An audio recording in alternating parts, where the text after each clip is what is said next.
Hello and welcome once again to Superconnectivity. I'm your host, Charlie, the Professor Esser. And with me, not as always, is my lovely friend from down south, the brilliant, my arch nemesis,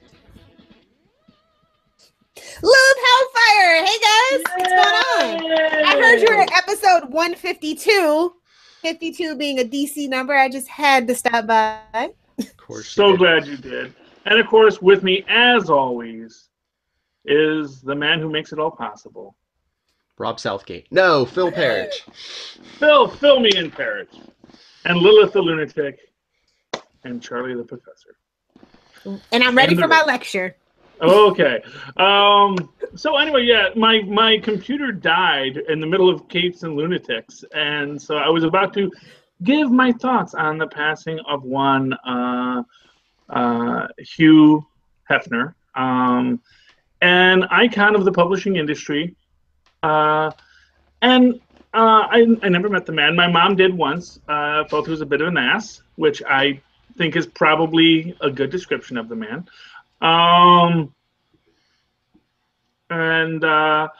That said, though, I do think it is fair to say, even if he was an unreconstructed perv, if you will, you know, I don't want to call him a chauvinist because I don't think he was a chauvinist. I think he just really and enjoyed the idea of sexual liberation. And well, at least one week, didn't I don't know if you called him a feminist or you said he thought of himself as a feminist. Oh yeah, he thought of himself as a feminist. He said that on many occasions. Many occasions, yeah. He thought of himself as a feminist, and you can argue that he was. He believed that there was, you know, he believed that there was nothing intrinsically bad about women. That there's nothing that there should not be a separate cultural norm for women than for men. And yes, that worked out in his advantage because he got to live in his pajamas with hundreds of women with daddy issues hanging around him in bikinis. But, you know, for what it's worth, he didn't force anyone to do it, is what he would say. You know, it's like nobody goes out and says, hey, do you want to pose naked for Playboy? Women came to Playboy and said, can I pose naked for you? With the exception of course, Marilyn Monroe, which is, that to me is the creepiest part of the whole story, that he's being buried next to Marilyn Monroe, because of course he actually just bought those old Marilyn Monroe nudies from her, basically when she was desperate for cash and posed nude, and that's what built Playboy. And Marilyn Monroe became iconic with Playboy because of that.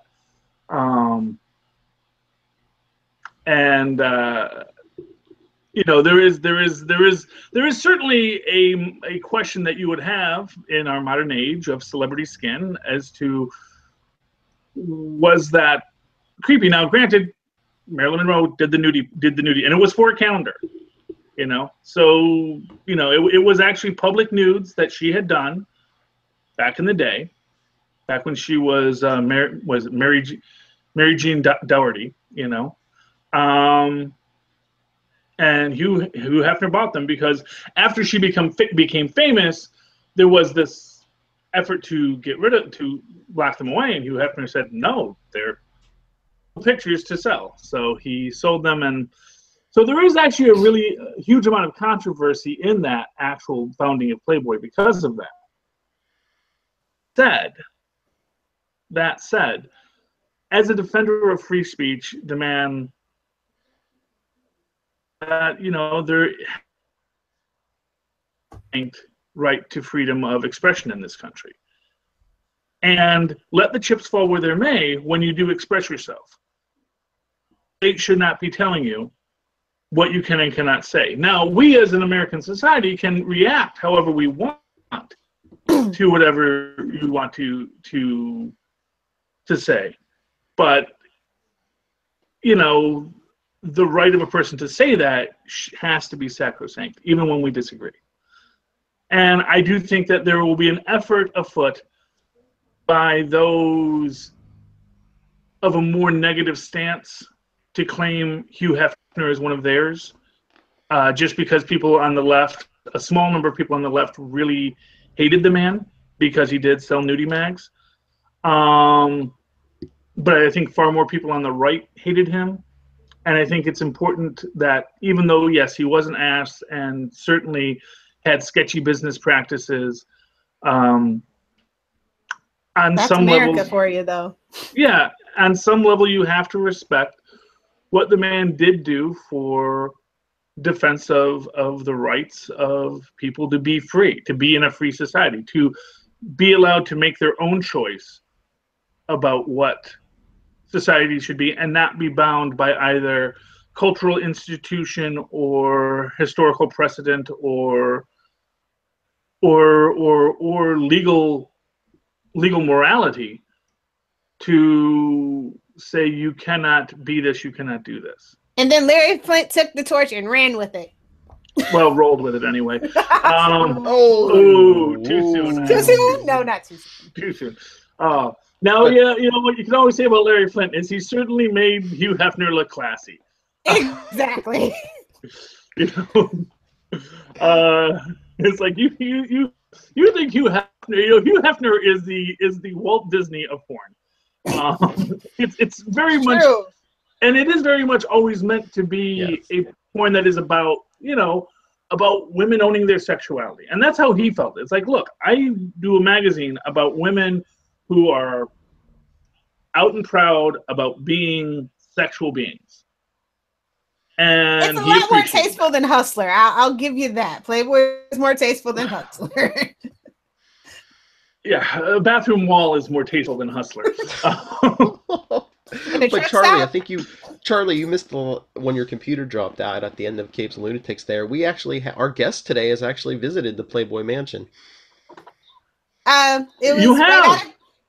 for my first job right out of college, I moved to LA. I was in PR, and it was like somebody wanted to like do a little small premiere there, and I got to see the grotto and the peacocks, and I learned that peacocks are mean and nasty creatures.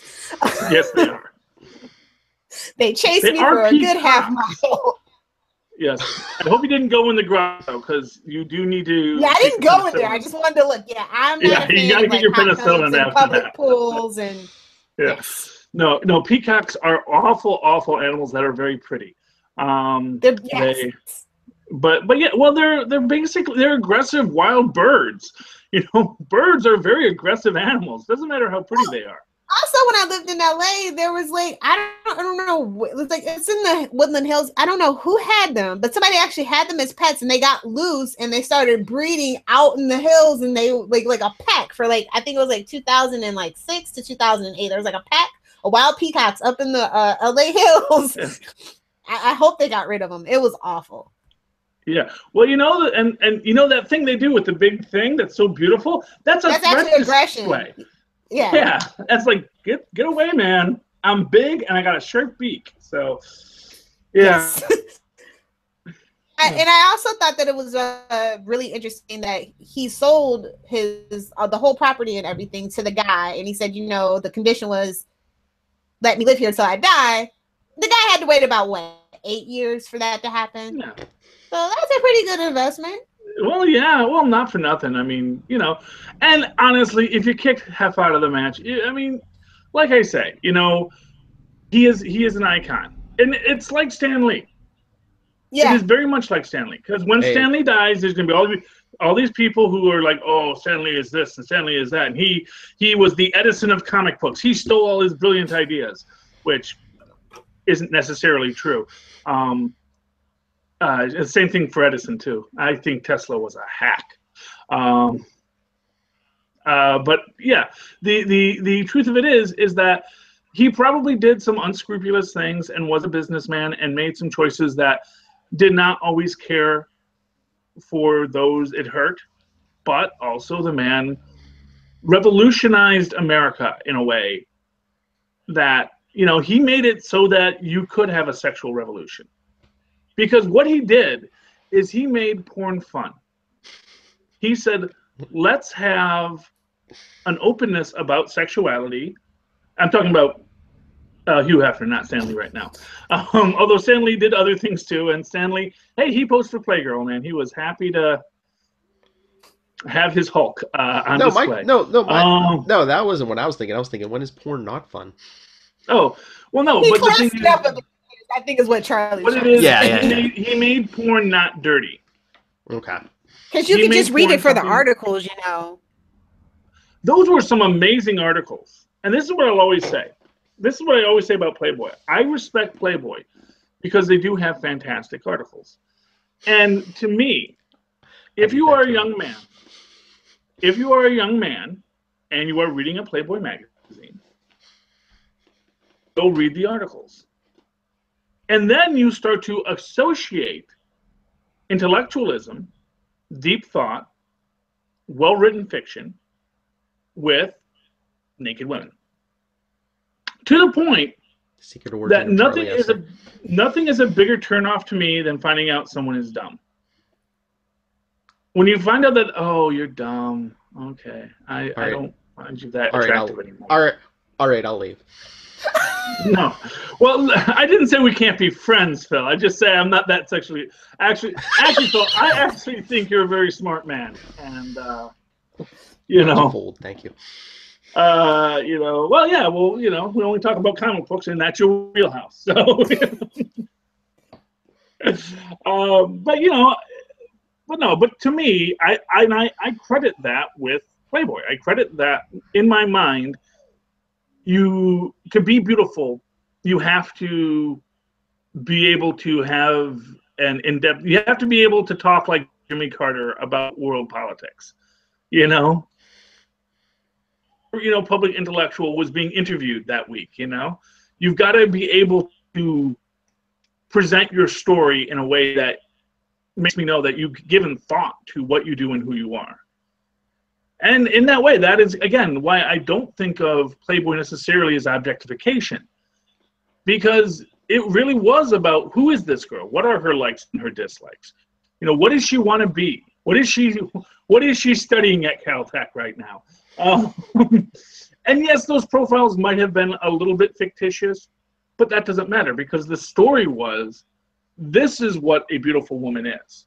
It's not just that she is beautiful. It is also that she is a person. She is a Virgo. She doesn't like it when you do this. That's a turnoff, man. The entire idea of turnoffs is something Hugh Hefner pioneered. Because men didn't know about turnoffs prior to Hugh Hefner. I'm going to tell you that right now.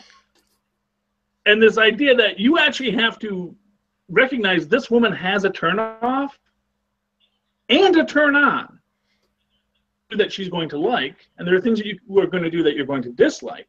And she is not just an object in your life.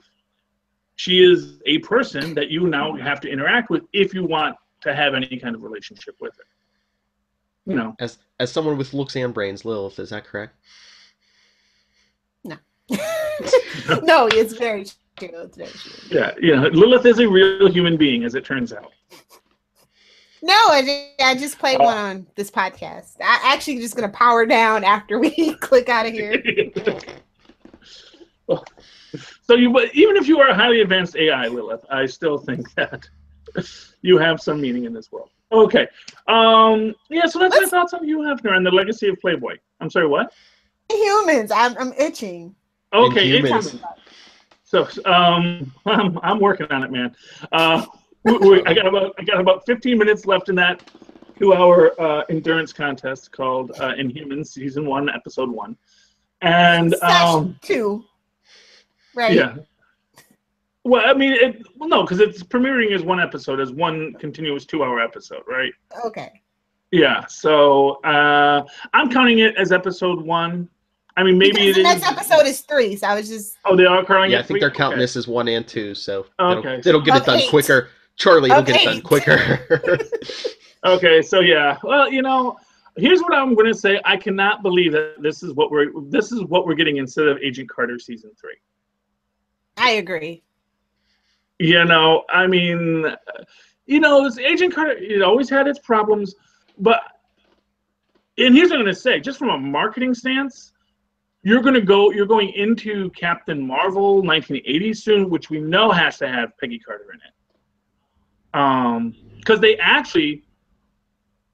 did a casting call for women to play 60s, Secretary. hidden, but hidden figures types, women behind the scenes, the people doing the computators for the early space program. And, there is this thought that is more evidence that we're going to get Peggy Carter in this. And I'm looking forward to that. And the thing is, you could have that lead-in from the Peggy Carter series. But instead, they decided to go with Inhumans, which got too big for its britches, because IMAX decided this was all IMAX's fault. This is what I'm going to tell you. It looked pretty. Except I have to watch it on those 2 episodes. TV. Hey, it looked pretty, but it had nothing inside, Charlie, Yeah. Yeah. Well, and actually, I said I really liked the art design. It's very Kirby referenced. I think it looks like something Kirby would have designed, and I like that about it. I don't like Medusa in a dress. Medusa wears, she wears a jumpsuit.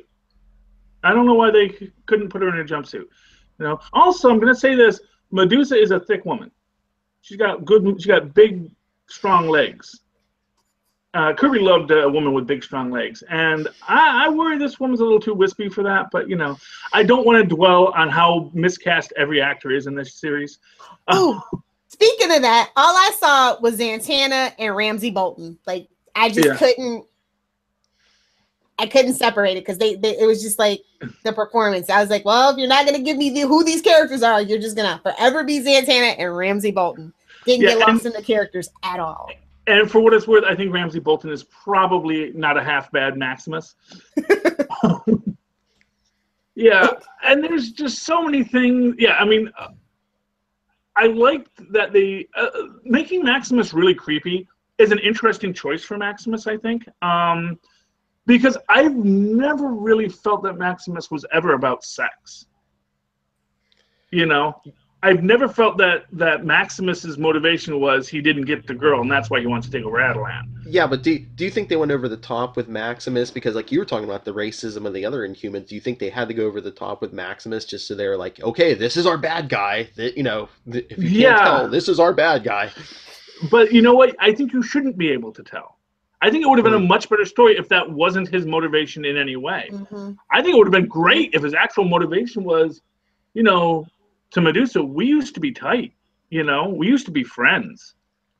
And if it had actually been, no, we used to be friends, not, we used to be friends, and I gave you all of my good guy coins, and I never got to have,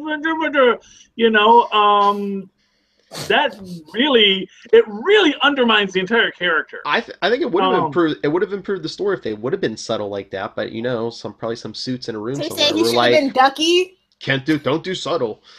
People won't get it. No, he is Ducky. That's the problem. He should have been.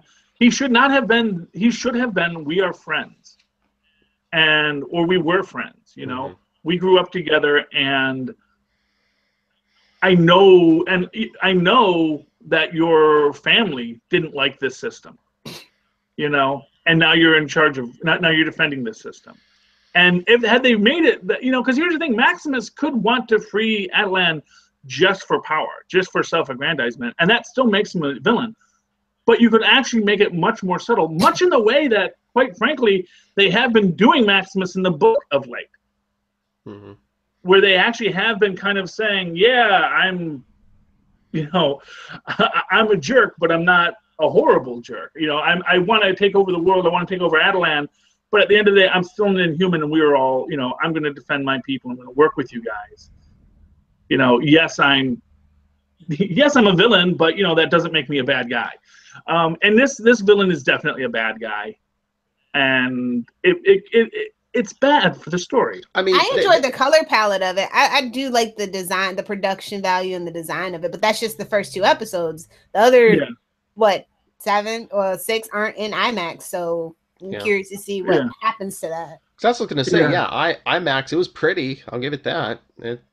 I saw all the effects blown up real big, and yeah, everything looked fine. You went to the movies to go see it? Yeah, me and Luca went to see it. Yeah. Oh yeah, that's right. I saw that post. Yeah, but you know what? The thing is that can only take you so far. Exactly. You know, and honestly, what I'll tell you is having a beautiful scene with poor acting and bad writing. Although that's what soap operas are built on. So no, soap operas are built on relatively inexpensive sets, formulaic writing, but good acting. Debatable.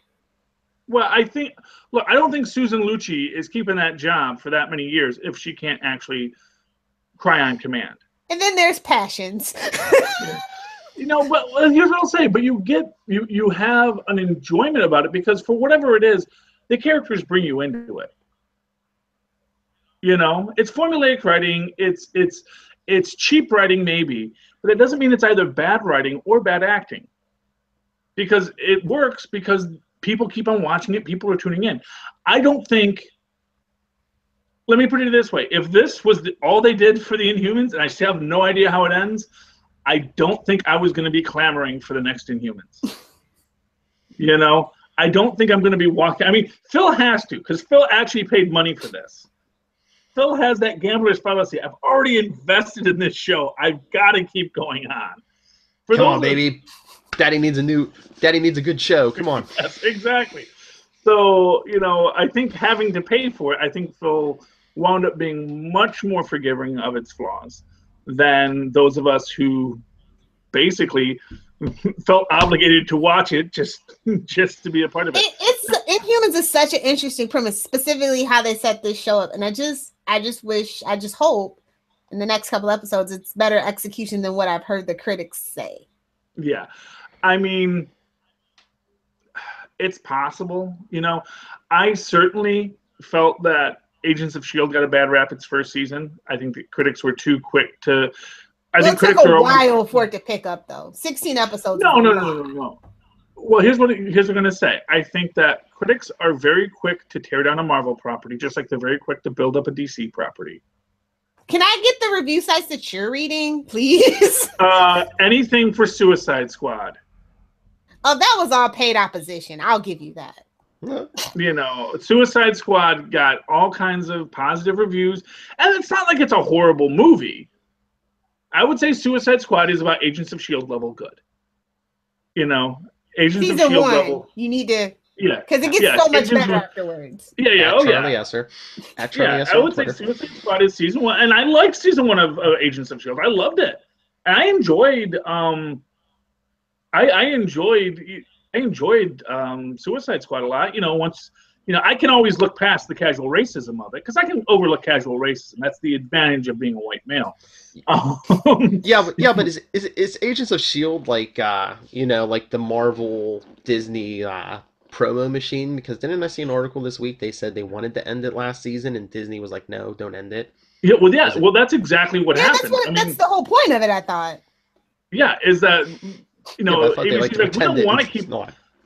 Well, no, but the fact of the matter is, what that actually tells you is how committed Disney is to the Marvel Cinematic Universe and the connection of the overall. You know, because that's the thing. They could have killed it. It wouldn't have hurt their bottom line. It might have even helped their bottom line. But the fact of the matter is they said, no, we are building a universe. And this is actually a really important part of it. You know, I know that we got these schmendricks who fight a lot, but the fact of the matter is we've finally gotten these artistic types to play nice together, and now we can move forward. And that is actually what I think is the one good redemptive idea in Inhumans. It's because if Attilan comes to Earth as a new Atlantis kind of concept, and I'm still waiting for Triton to meet up with Namor in the final episode, you know. Poor guy's gonna be so disappointed. Oh, I know I'm gonna be disappointed. But although, dude, man, you do Blue Atlanteans and you get your immediate Kree tie-in, that could be cool, man. and you actually start opening up this idea with the Wakandans of these, super science worlds that have always been here, and you could actually get into this whole thing with, going to the UN, and you have the Inhuman delegation at the UN and all this kind of stuff. There could be, well, yeah, but there could be a lot you could do with this. And you can really finally have this big Marvel Comics world ready for Infinity War and all of this stuff, and I would love to see that. And they have said that basically they are going to do, they're now saying that there will be Agents of S.H.I.E.L.D. tie-ins to this. And, oh, yeah, they have to now. because quite frankly, like I said, Inhumans got too big for its own britches. Well, we don't need Agents of S.H.I.E.L.D. Ha ha ha, that show's on the outs. We're the new thing. And it's like, well, honestly, it should have been a movie franchise. It had. I don't feel like the budget is fair to the for it to be a TV show. I don't see. Here's my thing. I don't know if it makes it. I don't know if it works as a movie franchise either. I think that no matter how you slice it, the show, the problem with the show. I don't think Marvel was ready for Inhumans, but they're trying to like compete with the mutants. But it's apples to oranges when it comes to Inhumans and mutants, as far as I'm concerned. Well, exactly. Inhumans, yeah, you're right. Inhumans should be a different thing than the X-Men. But when I saw this the first time in IMAX, I think I even told you, Charlie, I'm like, this just seemed like mutants on the moon to me, and that isn't what Inhumans should be. Yeah, well, and like I said, and the way they've really presented it is bad, because you don't have anyone to root for, because you really can't root for the Inhuman royal family, because they're a freaking every worst thing about a royal family you could imagine. They're in a hierarchical structure. Secret lizard eating baby eating people. Mm-hmm. Yeah, unlike Wayne Corp, where they eat the babies right out in the open. Isolationist, racist. Yeah, but like the racism intrinsic in that, and for what it's worth, I guess, honestly, if it's anything else, what the problem with Inhumans is? It justifies every anti-Inhuman ever put forth on in Agents. Because it's like, what happens when Inhumans become too populous? They take over, and then we're all us normals are down in the mines.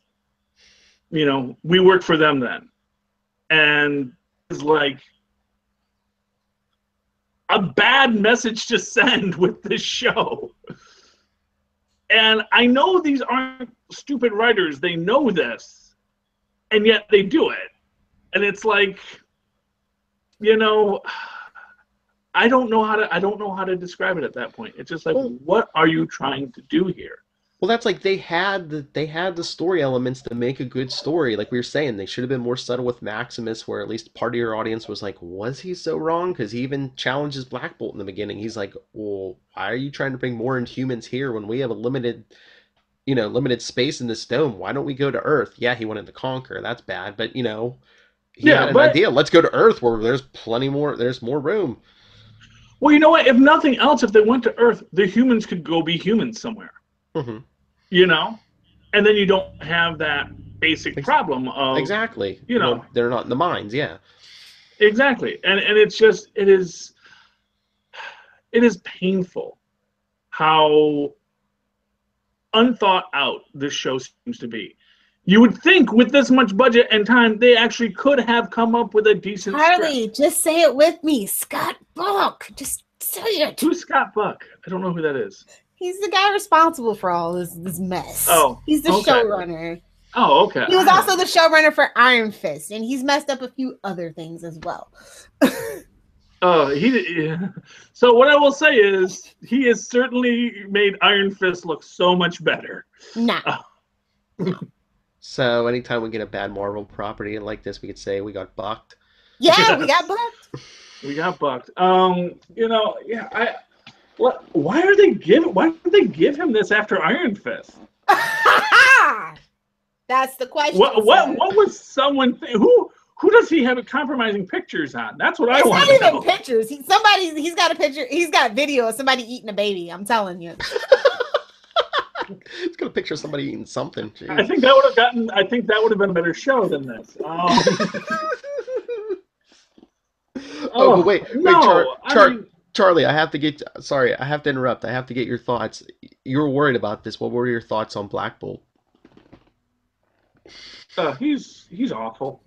He is just awful. Like caricature awful, or what are your specific? Okay. The facial expressions. First off, I hate him doing sign language, which is probably not even a sign language. I was gonna say it's not even real sign language, is it? It's like their own made up. It's like if you're going to have Black Bolt do sign language, you actually should have created a freaking Klingonese sign language. That it did. I don't think it's good though. Was it made up? I didn't think it was real. Was it? No, it's not. No, it's not real. It's because it's not a language. That's the thing. It's like if they said we need him to do something, they should have gotten someone in there to sort of say, okay, so here are standard signs throughout. Sort of like what they did on Star Trek when Data had to learn sign language. And he had to learn a sign language from an alien race, and they actually had him create this whole system of sign language for him to do it. This was a Next Generation episode. Mm-hmm. Yeah. So if you're going to have him do that, if you're going to commit to that and say we need him to have an actual way to communicate sound, the way you do that is with an actual sign language. But every time he does a little hand thing, and does that, it ruins the character for me because, like I say, the character needs to be stoic, quiet, and everything needs to be. And for what it's worth, because I actually made fun of this. I recently binged the Good Place season 1. Okay. And there is this monk character in the first couple of episodes who's taken a vow of silence, and that guy should have been Black Bolt because he does express a lot but he also gets how you be a mute, which is you sit there and you don't make noise, you don't try to make noise. And this Black Bolt he always looks like he just wants to scream and say, listen people, I'm the king and this is what I want to say. And it's like, no, that's not how you do it. That's not who Black Bolt is. Okay, besides Medusa being in a dress and not a jumpsuit, what did you think about? Oh yeah, you were worried about Medusa's character. Yeah, what did you think? Well, I haven't finished the final episode, so maybe she has something good happen. I thought the whole shaving of the head scene was totally bad. Because she's just sitting there while they're shaving her head. And yeah, I get they neuralized her and maybe her powers aren't working for a few minutes and all that kind of stuff. And you're right, Phil, the clippers were just stupid. Yeah, like regular Earth clippers. I'm like, where the hell did they get those at? Yeah, don't they have laser things or something? Exactly. And not for nothing. It's not like you actually had to shave her head. You actually just needed to, trim the back, And actually, for what it's worth, that was actually the one thing I really hated about her hair is her hair doesn't have any elasticity. And actually, Medusa's hair is supposed to be kind of like Mr. Fantastic, where it does have that stretching power. Mm-hmm. It can retract, it can go up, it can go down, and it can do all that. And her hair was just basically hair that moved. And yeah, the hair was the hair was bad from the start, and it ended poorly. And yeah, I don't think shave her head at that point.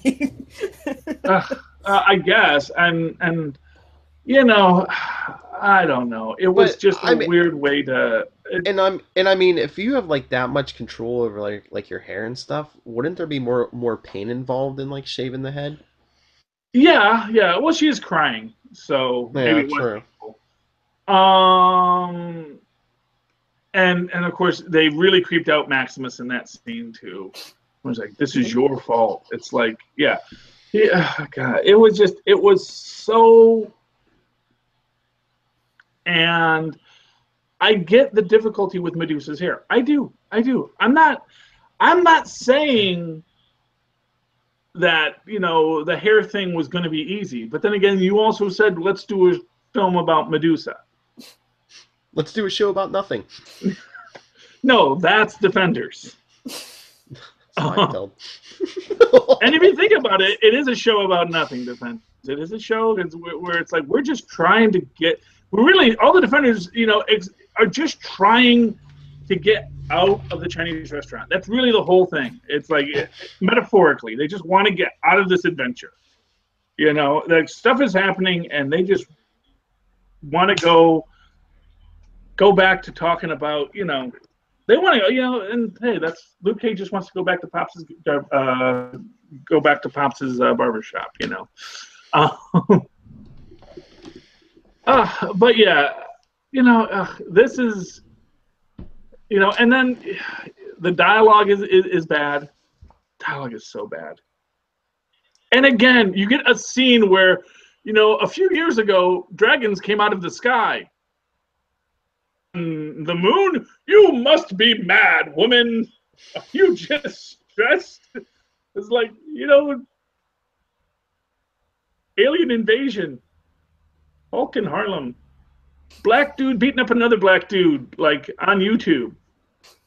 Lady, you know, Devils of Hell's Kitchen. You know, there is so much that, like, the suspension of disbelief of characters in the Marvel Cinematic Universe is just ridiculous. I know. That was one of my problems with Defenders. There's so much stuff that's going on in this universe already, and people are still like, "What? You have superpowers? Maybe there's magic? What?" It's like, you saw aliens drop from the sky. Exactly. But here's what I'll say: going magic, dragons, that's crazy. I can actually get behind that in the fact that, you know, sure, random chemical spells, that gives you superpowers. But magic? Yeah, but magic, what is that? What is that even really? And of course, you know, you can do that whole Doctor Strange route, which is, yeah, it's all alien tech, you know? But the thing is, you know, and of course, let's not forget, dragons are actually aliens in the Marvel Universe. So all that stuff at the end. Fin Fang Foom. But no, but it is like the idea that there's something on the moon should be panicking to people. And it shouldn't be like, well, you're just crazy. That's ridiculous. But none of our rovers are coming back. No problem. Y'all know we never went to the moon. Come on, be serious. Oh, at Lil Hellfire. Yeah, but I mean, really, it's just like that whole scene, and obviously this girl's an Inhuman, and she's got like some bracelet thing that I'm sure is like, it's my ancient. If they make her Ms. Marvel, I am going to be so mad. I don't think so. Ms. Marvel has these bracelets, and you like find out in a retcon that, or in like a later thing, that her bracelets are actually supposed to be something from, like, they came from India, and they're like, they are supposed to have the secrets of the stars we came from, kind of thing. Men in Black. What now? What? The Men in Black movie. Oh, okay. Yeah. Belt. Yes. All right. Well, that was. Yes. But, I mean, Marvel just has a big problem with Inhumans because, I mean, when your biggest cheerleader, Charlie Esser, who made excuses for Iron Fist, can't make excuses for Inhumans, you got a problem. I can't. I really can't. It's like I said, what's his name? Finn is like, what is Finn's first name? Who plays Iron Fist? Is it Finn Jones? Oh, Finn Jones. Okay, yeah. Finn Jones is so happy not to be in the worst Marvel property anymore. Inhumans, yes. Yes, thank you. Thank you for actually making me look better. Only about maybe like this much, though. That's all he needed. That's all he needed. He just needed to not be. And some people are gonna argue about it. Especially the thing like we're almost right after him, you know, after Defenders. If it was like a year from now, people would still be like, but it's like right after Defenders, he's like, yes. Yeah, well, yeah, and you know what? But Defenders was better. Oh yes. Than Iron Fist. Oh yeah. Because you know, because you had all the other people and you had all the other characters. You know, you had other, and you know what? And this has a bunch of other characters, some of whom might be interesting. I think Karnak has some interesting qualities. Gorgon. Yeah, Karnak, but I told you, Karnak, bit of a downer. Actually, Karnak, I think, is like the one thing I think I actually honestly enjoyed.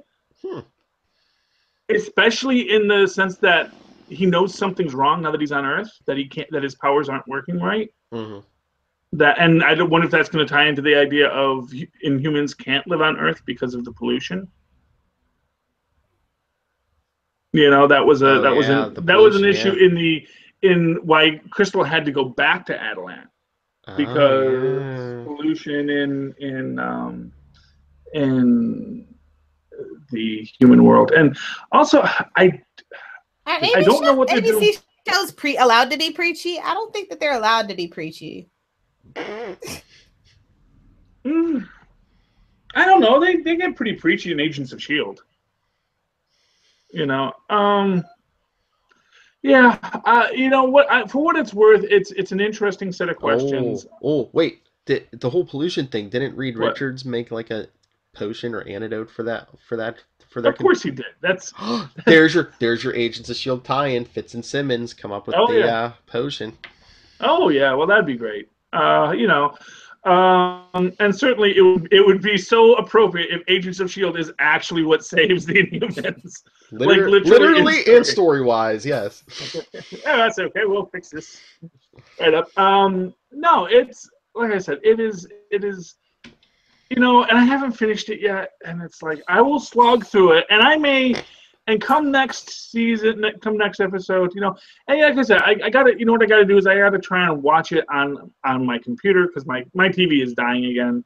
You know, you spend $5 for a TV at a garage sale, you expect quality, and you didn't have to ease though, Charlie. So what did you expect? Yeah, exactly. You know, I've had it for a month, $5 for a month of TV after our old TV book, which lasted that TV actually lasted, I think, since 1998. My old TV, I think I had that TV for almost 20 years before it finally just gave up the ghost. And then, you know, I was worried we're not going to have any money to buy TVs. And then I said, well, I know I'll do this. So I can re-download the Optimum app. I can watch it on my computer. So I can watch next episode I'll watch live on my computer, and I'll hopefully have a better sense of it.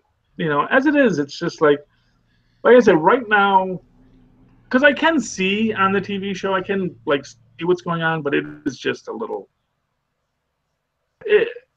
I just don't have any excitement about the show.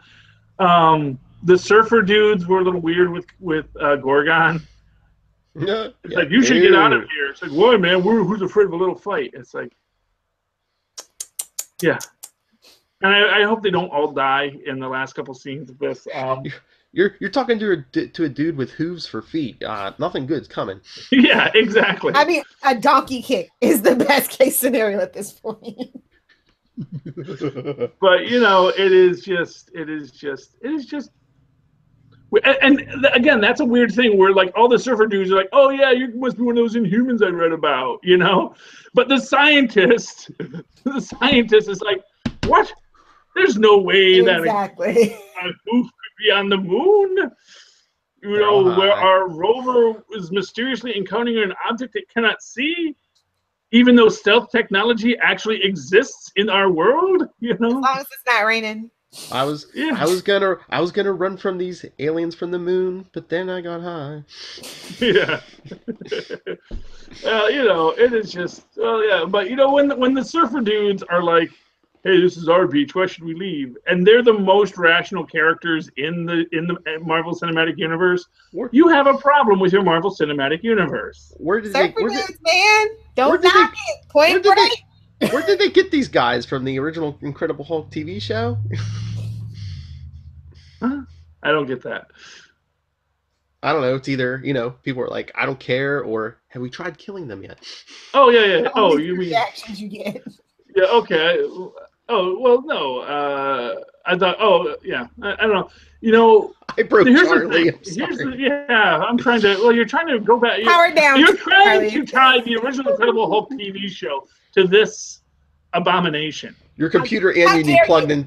Your computer and you need plugged into the wall, Charlie. Come on. Yeah. No, but no. The original Incredible Hulk was actually a fantastic television show. Yeah, I'm not saying it was live, but you know, yeah, and yes, people always had a hard time connecting the idea of Banner and the Hulk, but that was also because it was a world where a Hulk was the weirdest thing that existed. Mm-hmm. You know, as Steve Rogers once said, I liked it better when I was the weirdest thing science ever created. You know, the reality is this is a world with Iron Men and Hulks and aliens, like actual bona fide aliens coming in on national television. Don't care if you were in Hawaii, you saw it. There was a whole cleanup response, and then the Dark World invaded England. Dark Elves invaded, you know, so we have had like 2 invasions, 1 major Hulk fight, and and then the giant flying aircraft carrier crashed in DC. You know, aliens abducting children in their classic rock music. And all of S.H.I.E.L.D.'s files got dumped, which means now Congress knows what a Man-Thing is.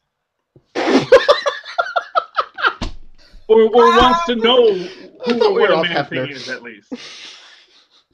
And it all comes full circle. It's the giant-sized Man-Thing. Number 4. But that's my point, you know. It's like the idea of a scientist saying, there can't be something weird here, it's the moon. And Eye of Agamotto, what are you talking about? That's ridiculous. But hey, that's not made public yet, so you understand that. And everything that Doctor Strange did was in that mirror universe where, you know, like what happens there doesn't happen in the real world. So, that effect they paid so much for, they had to use it every 20 minutes. Yeah. Yeah. That must be what put me to sleep. I like that effect, but that's okay. I mean, so did I, but don't use it every 20 minutes. But that's where they use their magic. So and otherwise they're doing magic on Main Street. And that's not good, man. It's like, hey, Chris Angel does it. Darren Criss does it. Poorly, yes. He's no David Copperfield, okay? I knew that was coming. Statue of Liberty disappeared. Top that. You can't. You really can't. Like the book, hate the magician. And then Bill Bixby, the magician. Now there was a magician. That was actually his first superhero show before the Hulk. Oh, yeah, okay. I was gonna say, he made a green guy appear twice a week. Yeah. Yes, no. He was actually a big star when he did the Hulk, and carried that show for like 5 seasons. That was like his 3rd big network show. You know, going all the way back to My Favorite Martian. He was a star, man. He had star power. Actually, that was his 4th because he was on My Favorite Martian. Then he did Courtship of Betty's Father, which gave him his good dad bona fides, And then you had the Magician, which was his first action adventure show. Then he did the Hulk. And that is why Bill Bixby was a great actor. He could, because everyone knew you need a good actor. You get Bixby. Not like these. Better call Bixby. Dig him up. Not like these darn Inhumans. Yeah. Oh. We've been booked. Let's just face it. Yeah. No, we've been booked. It's bucked. That's the word. Yeah. It's just. I have hope for the last episode of the season. I'll put it to you that way. They could pull it all together by episode 8. They could. Here's what I'm going to tell you. I actually think, if I'm going to give a defense to it, I think IMAX stuff hurt it. I think that because they were trying too hard to be this IMAX movie instead of a human story of Inhumans, which is what they should have been on TV. Because you could have really done something like, so if they didn't have to make this be this big epic thing, you could have actually had a lot more in this first episode about the conflicts in Black Bolt's own life. You know, how heavy is the head that wears the crown? You could have actually let Black Bolt speak. And here's something I would have told you. And actually the way to do it, because I actually was watching this a few times, and I would hear someone talking, and I wasn't sure if that was supposed to be Black Bolt's inner monologue. You could actually give Black Bolt an inner monologue and have him be there, you know, unmoving and unspeaking, but have this thought process, you know? Like I said, there would be ways you could do it that weren't the way they did it. You know who had a good inner monologue? BoJack Horseman season 4, where we find out why he drinks the way he does. Oh yeah. Oh, that was a great episode. At you. You're an idiot. Don't leave her here with and then he lies to his sister because she's the same way. Yep. Does it ever go away? It's like, sure it does. Went away for the grandmom. I don't really recommend lobotomies for everybody. No, I don't recommend lobotomies for anyone. And you know what? I wonder how accurate of a depiction of a lobotomy that was. You know, we have so little understanding of what a lobotomy is, but people who have gotten lobotomies did go on to like live lives. Mm-hmm. Do you think that, contrary to what you see in One Flew Over the Cuckoo Nest, where you're basically turned into a vegetable? Yeah. I think actually what happens is you just become separated from your emotions, which, you know, I mean, not a lobectomy. That's just something people always misinterpret about a lobotomy. But it's actually just about severing nerve endings, and so that there is not this communication in your brain, which is actually done a full hemispherical lobotomy now as a treatment for seizures that actually works very well, you know, and does not seem to have the side effects that frontal lobotomies do, which is good because it wouldn't be worth it. Although they do have that weird thing that now, because their two halves of their brain can't communicate, if you put something in their left hand because they don't have a speech center on that side of their brain, they can't tell you what it is. And, you know, it has to be in their right hand for them to tell you what it is. You look it up online. It's weird. The brain is a mysterious thing still, no matter how much we think we have it mapped. Who are you talking about? The left side of their brain and the right side of their brain can't communicate? The writers of Inhumans? What? Yeah. Oh, please. One hand doesn't watch the other hand. It was way too much. Yeah. We got bucked. But it just like I said, this, and again, like I said, to me, this makes. Here's what I'm gonna say. You know what I always defended Iron Fist with? That Iron Fist is a hard character to make a modern interpretation of. I don't think the Inhumans are. I think the Inhumans should have been a very easy story to tell. I think it should have been, and it should have been about the story of the Inhumans, not whiz-bang superheroics, which they don't even do that much of. Mm-hmm. They just take a vacation to Hawaii. Yeah, I mean, well, no, I mean, it's like, you know, do some shoplifting. Like the biggest superhero things they do are like, you know, well, I mean, yeah, so I mean, I haven't even gotten to the scene where, at least I don't think I did. Did I get to the scene where, what's his name gets beat up or not, or does that happen later? When Black Bolt gets punched and blows up the cop car. Is that when he first gets there, or? Well, he gets there. He gets there, runs around for a while, then he shoplifts a suit. Okay, and then so yeah, so I haven't gotten to it yet. Okay. I haven't gotten to it yet. Okay, that's fine. Yeah, but it's like that. I know that scene's in there. I know Gorgon kicks some stuff, and we get to see a bunch of math in the air for Karnak. And that's cool, but you know, they neither do good human stories or whiz-bang superheroics, and they wind up in this weird middle ground where they're not doing anything. And they're doing it poorly. They're not doing anything, and they're doing it bad.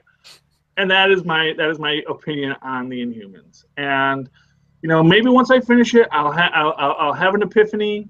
Maybe next episode it's going to be, oh, now I see what they were doing.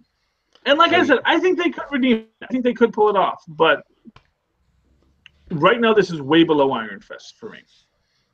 Oh, yeah, because take your notes, because next week, not only will we have Superconnectivity on the marathon, but also you and Kenneth are going to sit down and talk Inhumans for, an hour? Oh, God help us. Okay. Yeah, sure, why not? Hey, I don't care if you crap on it for an hour. That's all they'll give us, I'm sure. Hey. Yeah, because I'll talk in circles about how bad this is if you need me to. It is just... it hurt. It hurt to watch it. That's what I will say. It really hurts to watch it. Okay. That's you want to wrap this up? Is there anything else you want to talk about this week? Was there any good news in the world of Marvel?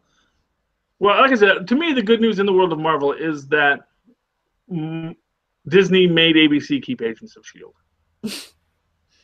That Disney actually has this commitment to this concept in a way that is bigger than just what one network thinks. Yeah, but if Disney's forcing them to keep Agents of S.H.I.E.L.D., are they going to do the same thing with Inhumans? Well, I think they might say just run. I think here's what I'm going to say. I think they're going to say just run the last freaking 6 episodes. We will never speak of this again, but just put them out there so we at least get it in canon what we wanted to say in this show. Because I do think there will be canonical points that are made that are going to come back in Agents of S.H.I.E.L.D. and in the larger Netflix and Marvel Cinematic Universe. Mm-hmm. I think the coming of the Inhumans is going to be important. And I think to me, I think that is why they're doing it. It's sort of like, to go with Defenders. The reason you had to have Iron Fist, because you can't get to the Defenders, and more importantly, Power Man and Iron Fist as a TV show without actually having an Iron Fist. And it's such a slog to actually establish who this character is and what their dynamic is and what role they're going to play in the story. That, it does make you wonder, was it worth it? But once we've made our commitment to the idea, because I think what happens is like, oh, we're going to do Power Man, and Power Man's a hit. So, well, we'll do Power Man. We got to get Iron Fist in there. And no one bothered to say, really, why? Yeah. Why do we need an Iron Fist? I mean, after that Iron Fist solo series, I think I'd much rather see a Colleen Wing Misty Knight show. Well, yeah, I think we all would. Although Colleen Wing didn't come off that well in any of these things either. And, Misty Knight and Colleen Wing kind of got short-shrifted in Defenders and in Iron Fist. And honestly, all I want is a Kingpin Netflix TV show with Vincent D'Onofrio. That's all I want. Don't we all want that? All I want for Christmas is my Vincent D'Onofrio. You could have Daredevil in there for an episode or two. You could bring the Punisher in there for an episode or two. Spider-Man. Yeah. Oh, where's your Netflix MCU tie-in? Yeah.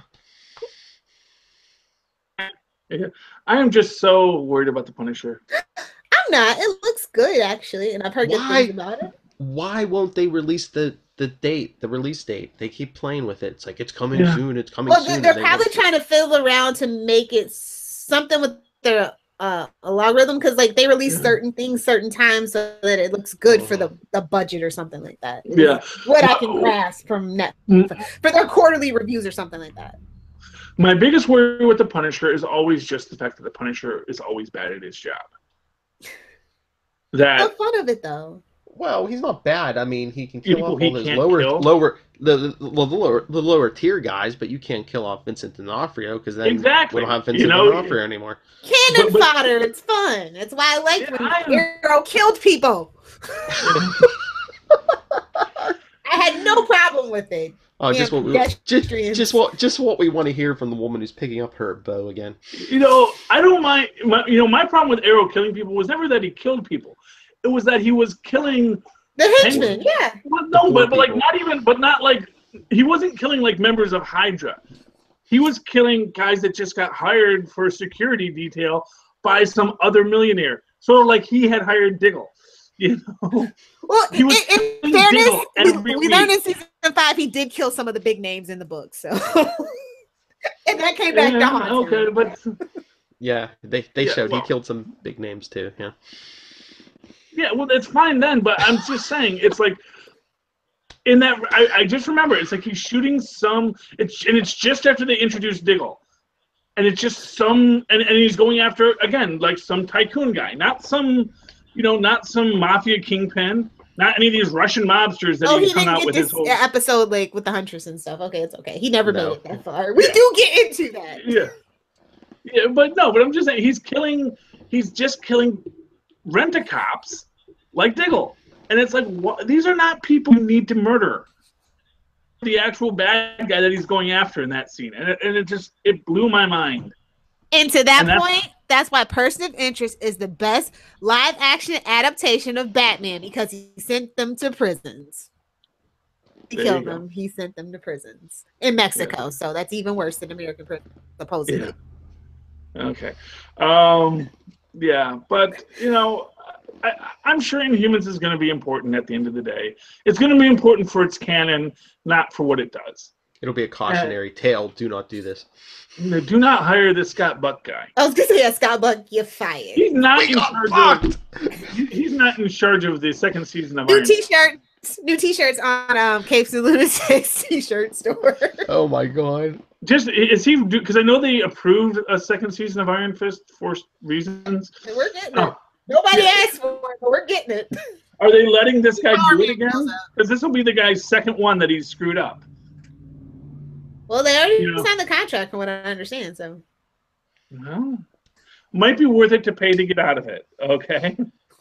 Because not for nothing. This is just bad, and I think you have to blame this guy. I think you have to say, you're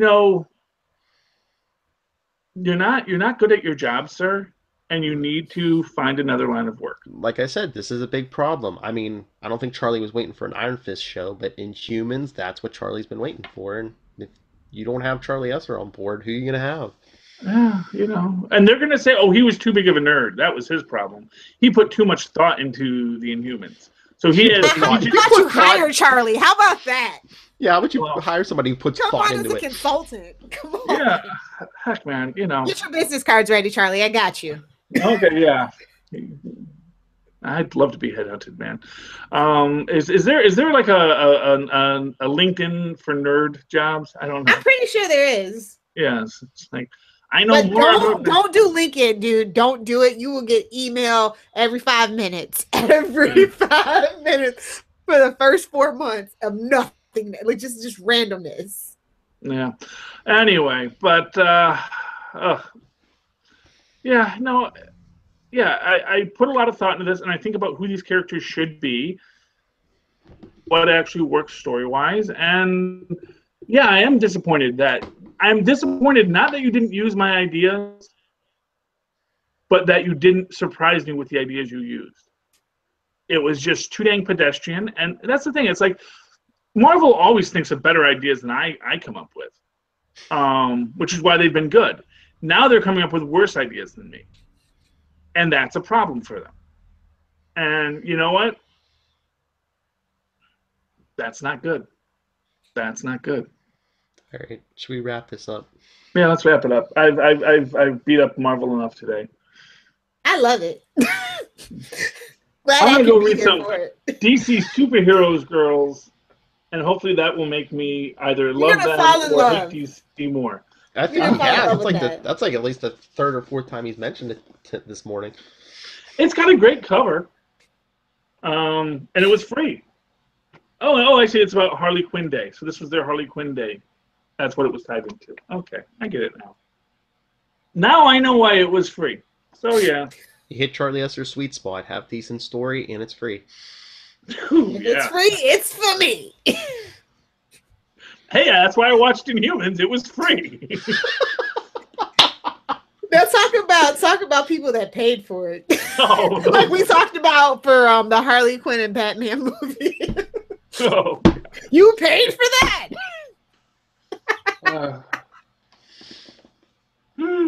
Yeah. Okay. Anyway. Good night, everybody. Oh, I'm the one that actually ends the show. So, oh, I need a break. Phil, if you would like to talk to you about why did you pay for all this content, where can they find you? If you would like to talk about any of this we discussed today, or about the upcoming next week Southgate Media Group online marathon, where you can hear Charlie Esser poop on Inhumans even more, at least twice next week, Or including maybe next say it got so much better by the third episode. maybe, but I mean, you could hear all of our Capes and Lunatics shows next week on that online marathon right here on the Capes and Lunatics YouTube channel on Superconnectivity, Scott Buck's least favorite show. You can email me, nightwingpdp@gmail.com. On Twitter, I am at nightwingpdp. And get a hold of us for any Capes and Lunatics business. 614-382-2737. That's 614-38-CAPES. And Lilith the Lunatic, where can they find you?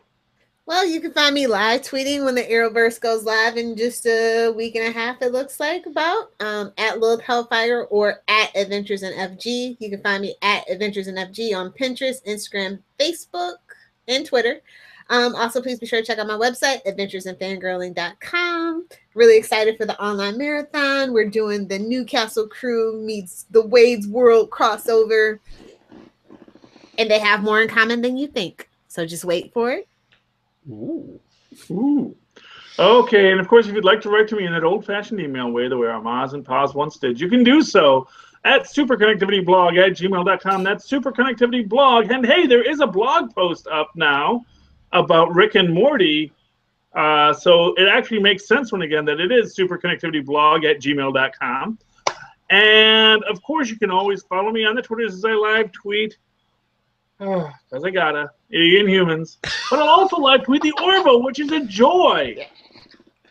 Honestly, actually, my hardest time with live tweeting Orville is just I can't, because it's just so good. You know, it's just, you know, the better a show is, the harder it is to live tweet, because you just want to watch the dang show. Mm-hmm. And you can follow me there at Charlie Esser. That's CharlieEssser. Look for the two E's in the middle for quality. Thank you, ladies and gentlemen, for connecting with us. Please, once again, good night. Good night.